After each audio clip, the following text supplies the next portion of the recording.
I would like to discuss about learning spoken English, the nature of spoken English, the order of learning spoken English, the science of learning spoken English, and the method of learning spoken English.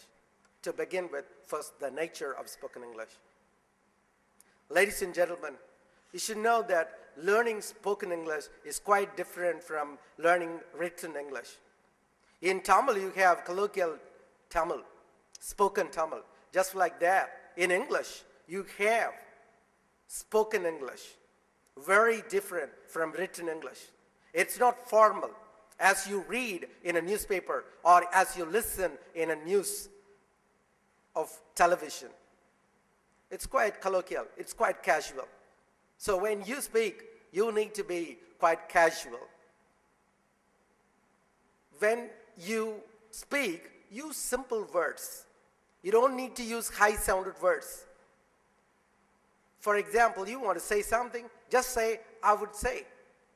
You don't need to use high-sounded words like, I would communicate to you, I would intimate to you, or I will inform you. You can very well just say that I will let you know. You use simple sentences. You don't need to use complex or compound sentences. Just like this. How are you? Sit down. Where are you? Would you go there? What is this? When will you come? You can use simple sentences like this. Never go for complex and compound sentences when you speak.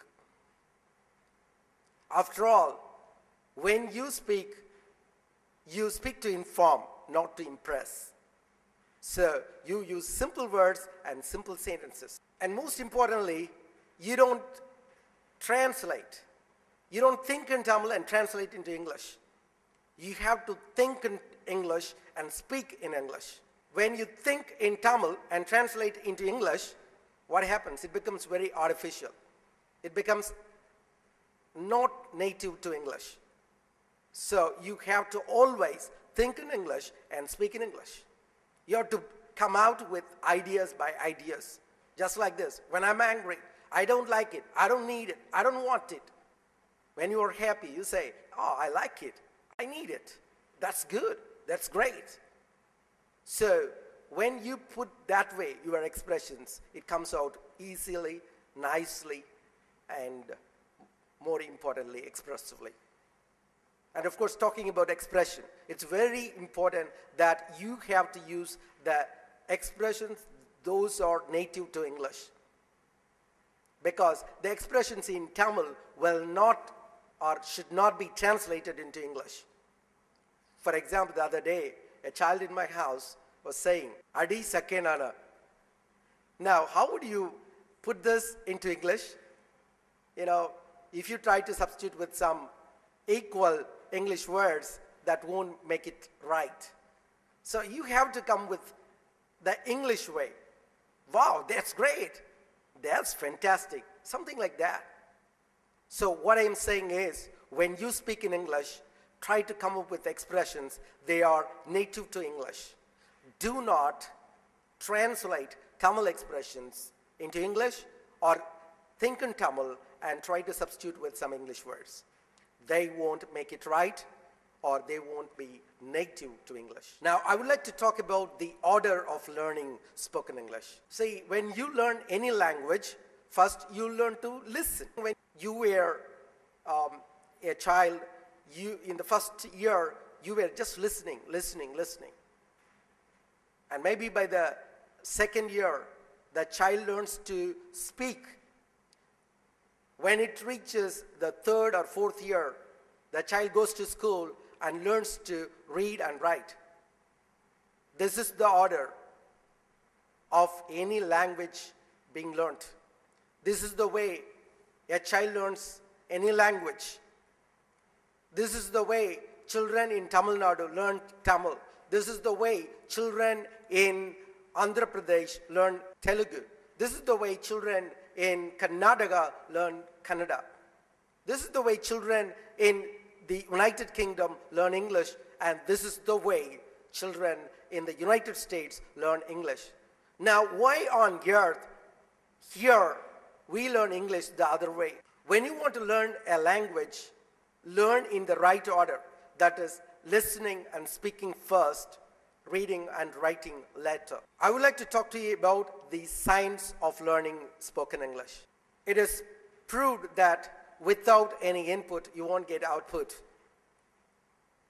Without any input, in the sense you need to listen a lot spoken English. You are able to speak Tamil well because you are listening a lot. From the morning to evening, you are listening Tamil. That's why you are able to speak Tamil well. You want to speak English well, you need to listen a lot. You need to listen English in plenty. You need to listen English in good quantity and quality. Then only you will be able to speak English well. Without input, you can't have output.